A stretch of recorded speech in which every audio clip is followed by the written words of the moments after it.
Okay, so next type of diffusion is we are going to discuss is that is facilitated diffusion. It is a diffusion, means we are going to talk about movement of particles, movement of molecules, but it is done with the help of something. Facilitated always means helper, facilitator who help us in few activities, right? So here in this process, so it is a basically kind of helper. So that molecule, that protein which is going to help in the process of diffusion, that is called the that process is called facilitated diffusion. So it is a passive process, but carrier proteins, carrier means they are going to carry something. What you are going to transport? Molecules, materials, water molecules, water particles. So these are going to travel. So when the molecule has to be travel with the help of carrier proteins, that type of diffusion is called facilitated diffusion. And it is a passive process, means we are not spending, no expenditure of energy. So when carrier proteins they are in picture at the time of transport of substances, that process is facilitated diffusion. Now try to understand. I have made this structure. Do I need to tell what is the structure? This is the structure of plasma membrane, right? Plasma membrane, you know that this has lipid molecules. Now I think you know the details also. This is glycerol head, these are the fatty acid chains, right? And it has the intrinsic proteins, and few proteins are present on the surface, extrinsic proteins, right? Clear everybody? Now this is the our outside environment of the cell, and this is inside environment of the cell. So molecule has to transport from outside to inside. This much is clear, that we have to transport one very important molecule from outside environment to inside the cell. Now here you can see that one of the protein I have shaded with the green color. This is our carrier molecule which we need to be transported to this area, but this is not possible with the help of normal diffusion. It needs some kind of help, it needs some kind of hand to hold it so that it can travel to this side. So what are we doing? That extrinsic proteins are present on the surface. So one of the protein which is present on the surface, it will start acting as a carrier protein. Now this carrier protein, it will bind to this molecule which is transporting. It will hold the hand of this molecule, take take this molecule with it, and along with this molecule, when they will reach to the inside environment, now this protein will release the molecule and will move back into the membrane. Clear?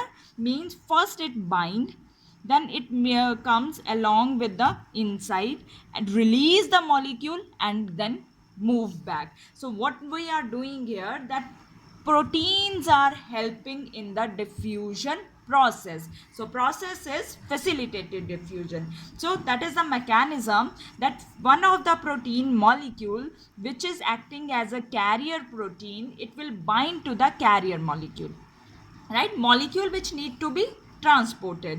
So this protein will move along with the carrier molecule, and when carrier protein reaches at the inner side, it release carrier molecule and protein moves back. That is how this mechanism or principle of facilitated diffusion works.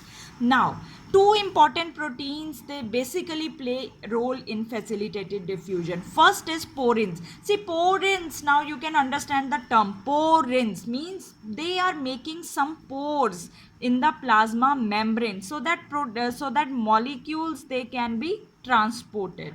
So porins and aquaporins.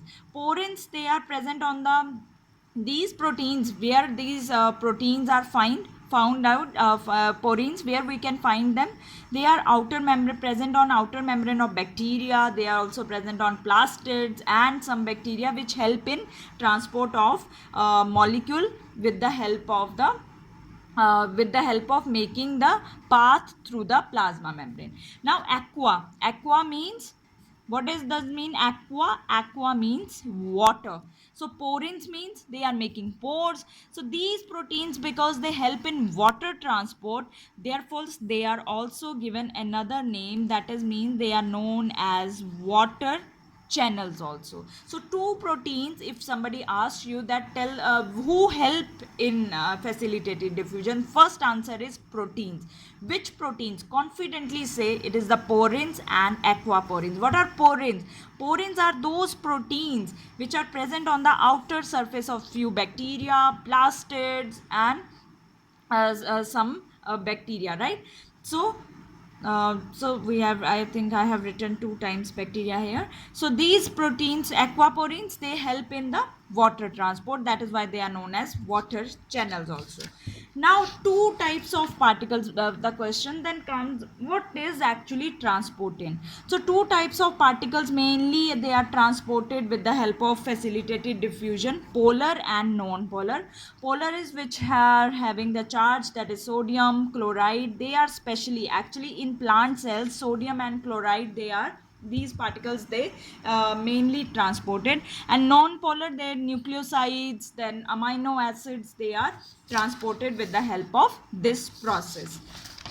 Then last one we have to talk about here is types of facilitated diffusion. It is of 3 types. Uniport, uni means single. Symport, sim means something is going to synchronize.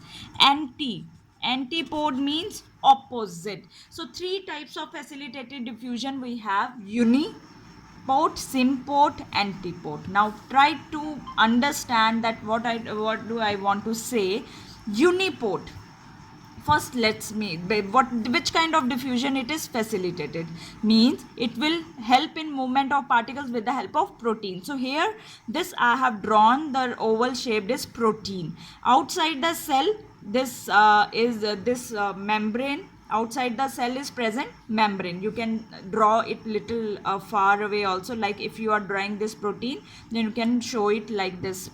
This is the membrane, and this is outside environment, and this is inside environment.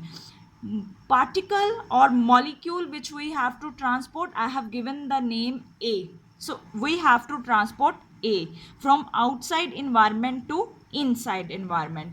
Which type of process it is? Uniport, means only single molecule can be transported with the help of this protein. So only when one substance is transported with the help of protein in one direction, that is the purpose to make this arrow.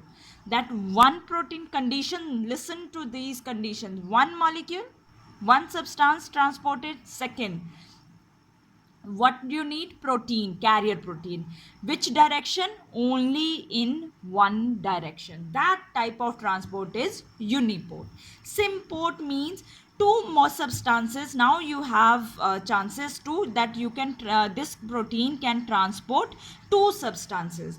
So here we are taking two substances, A and B. As you can see now arrow, these both are transporting in same direction. They are transporting from outside environment to the inside. So two substances, that is why sim means same direction.